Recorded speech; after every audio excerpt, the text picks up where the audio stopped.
Hi friends, ಹೋಟೆಲ್ಗಳಲ್ಲಿ ಮತ್ತು ಮದುವೆ ಮನೆಗಳಲ್ಲಿ ಮಾಡುವಂತಹ ಒಂದು ಟೊಮ್ಯಾಟೊ ಬಾತ್ನ ಇವತ್ತು ನಾನು ಮನೆಯಲ್ಲೇ ಮಾಡ್ತಾ ಇದ್ದೀನಿ. ವಿಡಿಯೋ ಪೂರ್ತಿ ನೋಡಿ, ತುಂಬಾ ಅದ್ಭುತವಾಗಿದೆ ಇವತ್ತಿನ ರೆಸಿಪಿ. ನಾನು ಜಾಸ್ತಿ ಮಸಾಲೆ ಯೂಸ್ ಮಾಡಿಲ್ಲ, ತುಂಬಾ ಸಿಂಪಲ್ಲಾಗಿ ಮಾಡಿದ್ದೀನಿ. ತುಂಬ ಸಖತ್ತಾಗಿ ಬಂದಿತ್ತು ಇವತ್ತಿನ ಟೊಮ್ಯಾಟೊ ಬಾತ್. ಬನ್ನಿ ರೆಸಿಪಿ ಸ್ಟಾರ್ಟ್ ಮಾಡೋಣ. ಮೊದಲು ಬಾಣಲಿಗೆ ಒಂದು 2 ಸ್ಪೂನ್ ಎಣ್ಣೆ ಹಾಕಿದ್ದೀನಿ. ಇಲ್ಲಿ 2 ಸ್ಪೂನಷ್ಟು ಧನಿಯಾ ಕಾಳನ್ನ ಹಾಕ್ಕೊಂಡಿದ್ದೀನಿ. 8 ಬ್ಯಾಡಗಿ ಮೆಣಸಿನ್ಕಾಯಿ ಕಲರ್ಗೆ ಸಖತ್ತಾಗಿರುತ್ತೆ. 2 ಗಡ್ಡೆ ಬೆಳ್ಳುಳ್ಳಿ, ಸ್ವಲ್ಪ ಶುಂಠಿ ಇಷ್ಟಾಕಿ ಫ್ರೈ ಮಾಡ್ಕೊಂಡಿದ್ದೀನಿ. ಇಲ್ಲಿ ನಾವು ಒಳ್ಳೆ ಕ್ವಾಲಿಟಿ ಇರೋಂಥ ಬ್ಯಾಡಗಿ ಮೆಣಸಿನ್ಕಾಯಿ ಯೂಸ್ ಮಾಡಿದ್ರೆ ಟೊಮ್ಯಾಟೊ ಬಾತ್ ಸಖತ್ತಾಗಿ ಬರುತ್ತೆ. ಇದು ನಾನು ಕೊಪ್ಪಳದಿಂದ ತಂದಿರೋ ಬ್ಯಾಡಗಿ ಮೆಣಸಿನ್ಕಾಯಿ, ಟಾಪ್ ಕ್ವಾಲಿಟಿ ಬ್ಯಾಡಗಿ ಮೆಣಸಿನ್ಕಾಯಿ. ಇಲ್ಲಿ ನಾನು ಸ್ವಲ್ಪ ಕೊಬ್ಬರಿ ಹಾಕ್ಕೊಂಡಿದ್ದೀನಿ, ಒಂದು ಕಟ್ ಮಾಡಿರೋ ಟೊಮ್ಯಾಟೊ ಇಷ್ಟಾಕಿ ಫ್ರೈ ಮಾಡ್ಕೊಂಡಿದ್ದೀನಿ. ಇದು ಸ್ವಲ್ಪ ಒಂದು 5 ನಿಮಿಷ ಫ್ರೈ ಆದಮೇಲೆ ಮಿಕ್ಸಿ ಜಾರ್ಗೆ ಹಾಕ್ಕೊಂಡು ಇದನ್ನು ಫೈನಾಗಿ ರುಬ್ಕೋಬೇಕು. ನೀಟಾಗಿ ಪೇಸ್ಟ್ ಆಗಬೇಕಿದು. ನೆಕ್ಸ್ಟು ಕುಕ್ಕರ್ಗೆ ಸ್ವಲ್ಪ ಎಣ್ಣೆ ಹಾಕ್ಕೊಂಡಿದ್ದೀನಿ.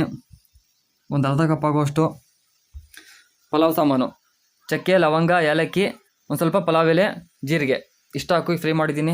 ಒಂದು ಕಟ್ ಮಾಡಿರೋ ಈರುಳ್ಳಿ ಹಾಕಿ ಫ್ರೈ ಮಾಡಿದ್ದೀನಿ. ಸ್ವಲ್ಪ ಕರಿಬೇವು ಹಾಕಿ ಫ್ರೈ ಮಾಡಿದ್ದೀನಿ. ನೆನೆಸಿರೋ ಬಟಾಣಿ ಹಾಕ್ಕೊಳ್ತಾ ಇದ್ದೀನಿ. ಟೇಸ್ಟ್ ಚೆನ್ನಾಗಿ ಬರುತ್ತೆ ಬಟಾಣಿ ಹಾಕೋದ್ರಿಂದ. ರುಬ್ಬಿರೋ ಮಸಾಲೆ ಇವಾಗ ಹಾಕ್ಕೊಂಡು ಇದನ್ನು ಒಂದು 5 ನಿಮಿಷ ಫ್ರೈ ಮಾಡ್ಕೋಬೇಕು.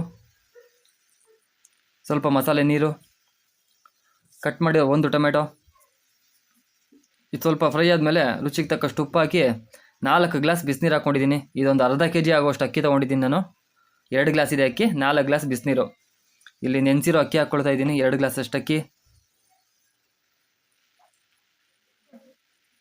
ಒಂದ್ಸಲಿ ಮಿಕ್ಸ್ ಮಾಡಿ ಕೊನೆಯದಾಗಿ ಒಂದ್ಸಲಿ ಉಪ್ಪನ್ನ ಚೆಕ್ ಮಾಡಿಕೊಂಡು ಮುಚ್ಚಳನ ಕ್ಲೋಸ್ ಮಾಡಿ 2 ವಿಜಿಲ್ ಬರ್ಸಿದ್ರೆ ಟೊಮೆಟೊ ಬಾತ್ ರೆಡಿ ಆಗುತ್ತೆ. ನೋಡಿ, ಕಲರ್ ಅದ್ಭುತವಾಗಿ ಬಂದಿದೆ ಟೊಮೆಟೊ ಬಾತು. ವಿಡಿಯೋ ಇಷ್ಟ ಆದರೆ ನಿಮ್ಮ ಫ್ಯಾಮಿಲಿ ಫ್ರೆಂಡ್ಸ್ ಜೊತೆ ಶೇರ್ ಮಾಡಿ. ಇನ್ನು ನಮ್ಮ ಪೇಜ್ನ ಯಾರಾದರೂ ಫಾಲೋ ಮಾಡಿಲ್ಲ ಅಂದರೆ ಬೇಗ ಫಾಲೋ ಮಾಡ್ಕೊಳ್ಳಿ, ನಮ್ಮನ್ನು ಸಪೋರ್ಟ್ ಮಾಡಿ. Thank you friends, bye by.